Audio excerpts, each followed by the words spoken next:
The rain is very heavy. We're actually sitting in the parking lot of a Waffle House where we're about to take shelter. We do know there are a couple of people inside who said they heard our warning. They live in trailers and they decided to come here to seek shelter. Trying to figure out exactly what happened. Now, what we do know is just down the street at the MEA Federal Credit Union. I don't know anyone who didn't spend at least a moment today thinking about where they were 10 years ago. Curtis McLeod continues our team coverage of this tragic event from Russell County High School. He spoke with the students who knew Casey Hearn the best. But he told them that they should take as much time as they need to come to a unanimous decision. Okay, Cheryl, I can tell you Chief Ricky Boren just came and spoke with us. I do know that one man is dead and one man is injured. Now, no one is releasing the name of the officer that was involved, not the Columbus Police Department or the GBI, who is investigating the officer-involved shooting. Live in Midtown, I'm Lorian Sills, WTVM News Leader 9.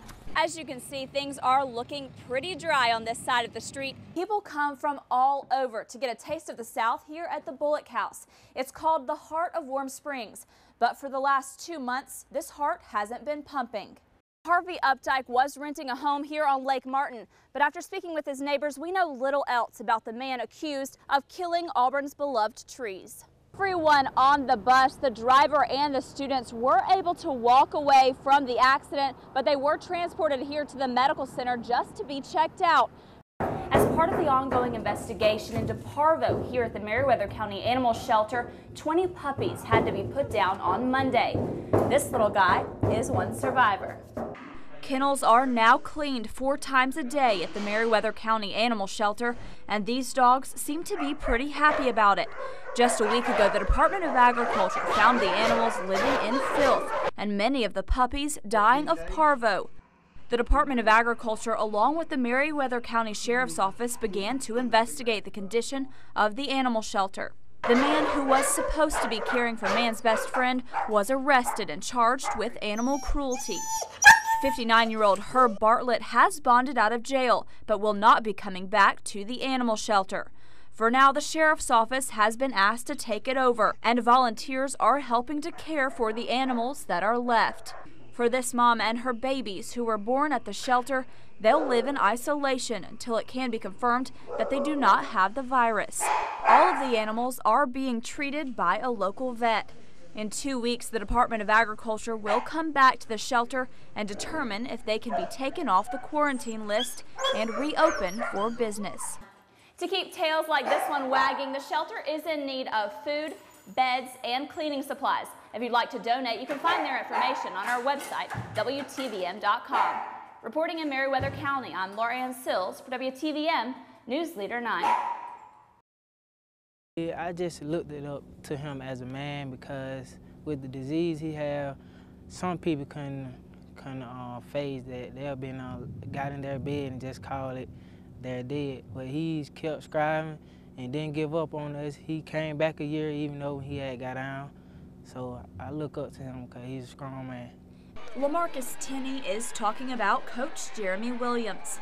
Coach Williams spent the last 9 seasons here at Greenville High School, some say raising the football program from the dead. 4 times in that 9 years, he took the team to the state playoffs. But the last 2 years, he was facing a tougher opponent than the other team. Williams was diagnosed with ALS, often called Lou Gehrig's disease. It's slowly deteriorating his muscles. Last season, he coached from a wheelchair on the sidelines. Last year when we came in, he had really had to delegate a lot of authority to other people because of having Lou Gehrig's. He had, he reached a point he was having to do a lot of delegation. Many called it his season of a lifetime. The biggest thing I think is the kids loved seeing Coach Williams, not just here at football, but in the hallway. His story had became their story. While the kids prepare for their first game, there is something missing. Coach Williams decided to retire in July. But I'll tell you what happens real quick with kids. They adapt, they're very resilient, and they just want to know somebody's in charge, who's leading them, and they get right on to work and get to business. He just was great, man. He was a father to some of us that our father went in our lives. Good cover, find the ball! Roger McDonald was named interim head coach. He spent last year working under Coach Williams, but says he learned more than just Greenville football. His belief in the Lord and how he lived life. So I think that's the biggest thing, you know, and I think that's more important than taking any football from him, any football knowledge or anything. I think seeing that personal side of him and seeing how he changed the bad hand he was dealt into something so positive. While Coach Williams won't be on the sidelines this season, his legacy and lessons are still with the students, and they are hoping for a state championship. In Greenville, I'm Sills for WTVM News Leader 9.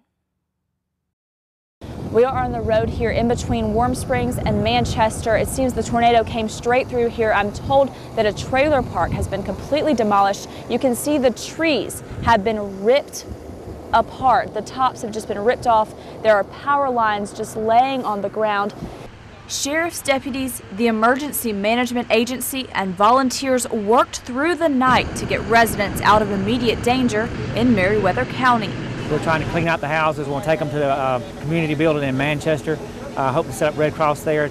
So far, dozens of families have been displaced, with the storm busting out windows and tearing roofs off homes. Guests of a local hotel took cover as the tornado passed by. What's behind me used to be a hotel room here at the Best Western in Warm Springs. The property just kind of like felt like it was just hovering, like it was all the doors opened in the hallway, like it almost like wanted to come into the hallway. While most sought shelter in the hallway, others rode out the storm inside their room. People were stuck inside in their rooms until the storm passed, and then they're able to come out. The structure of the hotel was deemed unsafe, and all guests were evacuated. Sheriff Whitlock could not say how many people were left without a home after the storm swept through the county. With the morning light, they will have a better assessment of the damage. Reporting from Meriwether County, Sills, WTVM News Leader 9.